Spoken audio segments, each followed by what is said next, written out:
Hey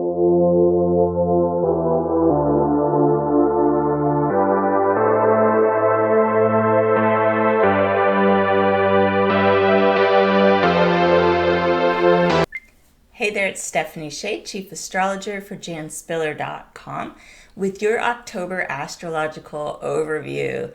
We have got a lot going on this month. I know I say that often, but in 2020, there just really has been a lot going on. And this is one of those months where things kind of all pile up. So let's look at what's going on. We've got 2 full moons. This is a bit rare. So the month is bookended. On the first of the month is an Aries full moon. On the last day of the month, the 31st, Halloween, celebrated in many places, is the Taurus full moon. And this is setting the tone for a month of realizations, of activations. There's a lot of other astrology at play that I'm going to talk about that really is kind of pushing people's buttons. We're going to need to really handle ourselves and others with care this month. The Aries full moon on October 1st is a lot about self-realizations and looking at things that maybe we haven't been noticing or haven't wanted to look at. The information is brought to light.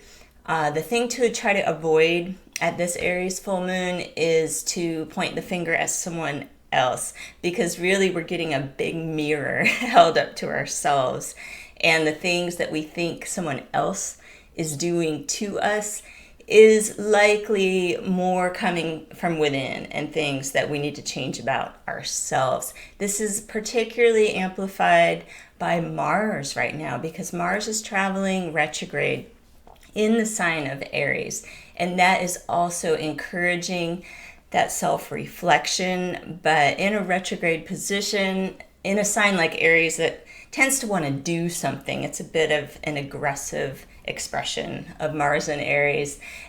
People can tend to be a little bit too hard on themselves, hard on others.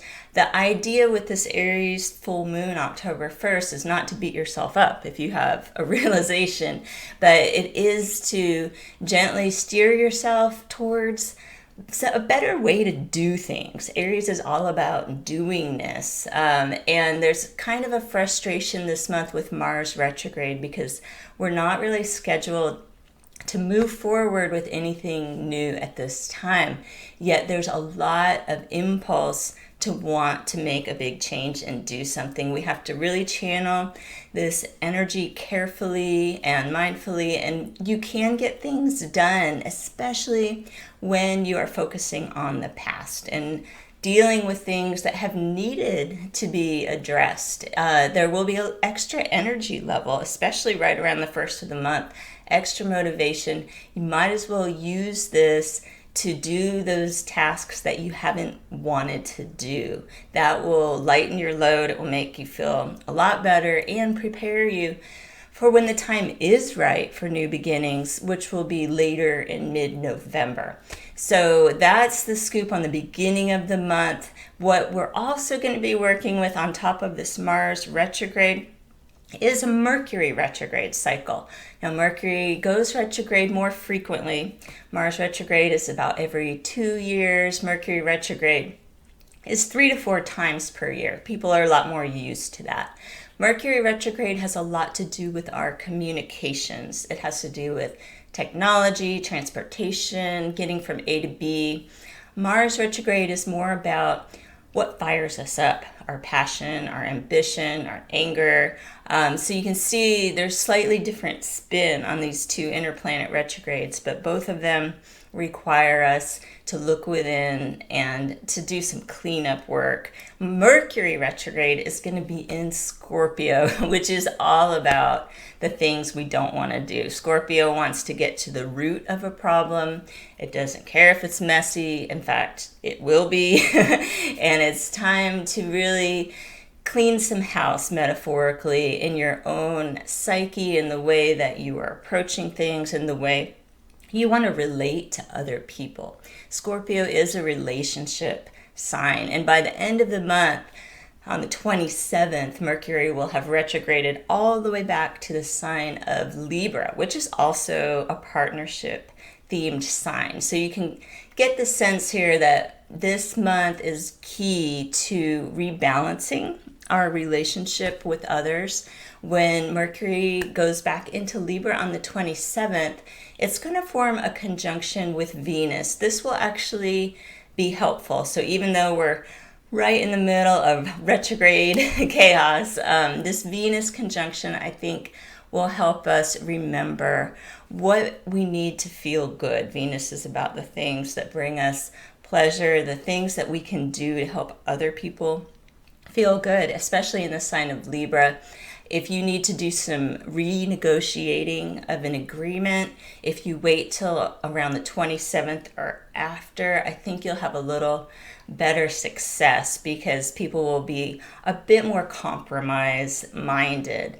But really, it's not the best month to try to have a lot of intense interactions. If you can keep the status quo and really think about you do you. That can be a good phrase for October because all this Aries energy from the full moon and from Mars retrograde in Aries is really calling us to do our own work and not try to meddle too much in what other people have going. Give them space to do their work. It's all about setting up some healthy boundaries. The other planetary activity earlier in the month I wanted to mention is on October the 4th, which is the planet Pluto stationing direct. Now, Pluto has been in Capricorn for a long time, since about 2008. And Pluto goes retrograde about half the year. It is going to station direct on October 4th, and it will stay direct until April 27th of 2021. So we're moving into an era where we'll probably be able to do more with some of this inner work that's been happening. 2020 in general has been a very retrograde focused year. I'm sure you've been feeling it. With Pluto stationing direct now, things that may have become uncovered either in your personal life, it could have to do with your work because the sign of Capricorn represents business and work. It could have to do with the bigger picture, how you're interacting with your community and what changes you'd like to see. You're going to have a bit more drive to bring your internal work forward. Again, remember how much is in retrograde with Mars and Mercury. It won't be overnight. But I think after October 4th, as we move towards the new year, we'll feel a bit of a shift in consciousness and people being able to look at the bigger picture and let go of the things that really haven't been working. Pluto is so much about releasing what is toxic, what's no longer working. And this is going to be a great time to start working with that. We've got the sun in the sign of Libra through the 21st, and this does help make an overview of harmony. So even with some of these disruptions going on with the inner planets and our two full moons, I think the sun in Libra lends a bit of a cooperative warmth to the month. Look for the small ways to reach out and help the people around you. Check in, see how everyone's doing. Now, on the 22nd of the month, the sun moves into Scorpio, and this is going to be more of a time, again, for reflection, but it is a really strong time for meaningful one-on-one interactions. Scorpio energy wants to go deep. Scorpio is about intimacy. If you're in a partnership, you may really feel that it's time to get to the root of matters in your partnership and go on a deeper level with your partner, talk more intimately about your lives, about your dreams and plans for the future. We've got a new moon this month in Libra. It's on October the 16th. Make a note of that. It's always good to set intentions at the new moon. If you've read Jan's book, New Moon Astrology, you know that the moon, when it's new, is the most powerful time for planting these intentions and these seeds of what you want. The main thing to remember about this new moon is that we are in the midst of some retrogrades. So things could take a little bit longer to unfold, but it's still important to plant those seeds at every new moon. And then next month at the new moon, you can review the intentions you wrote down this month to see what still applies, what you want to tweak a little bit.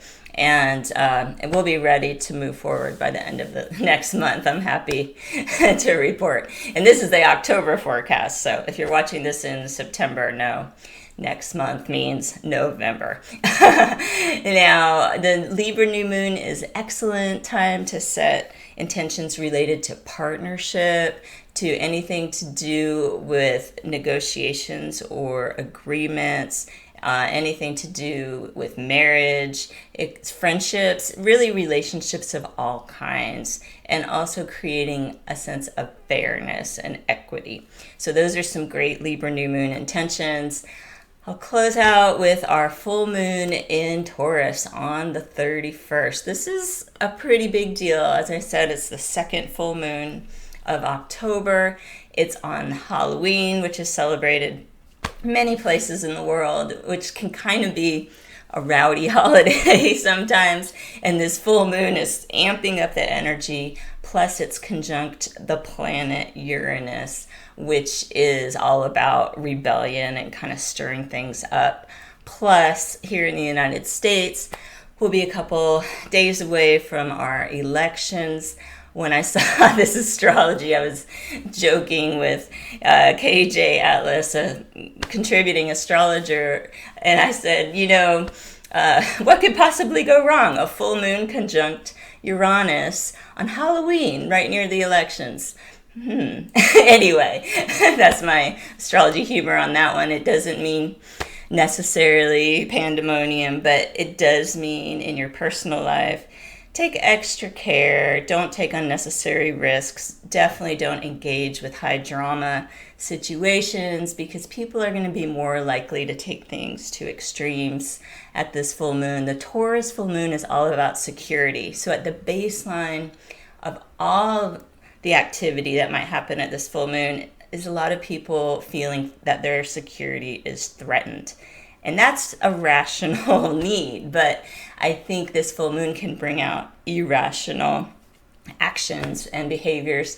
So it's something to really watch out for, and we'll be watching carefully here how things go in the United States right around our elections with some of this high intensity astrology. I'm certainly hoping for the best. I hope you can make the most of this month's astrology. Be safe and be well. And I will see you back here in November with your astrological overview.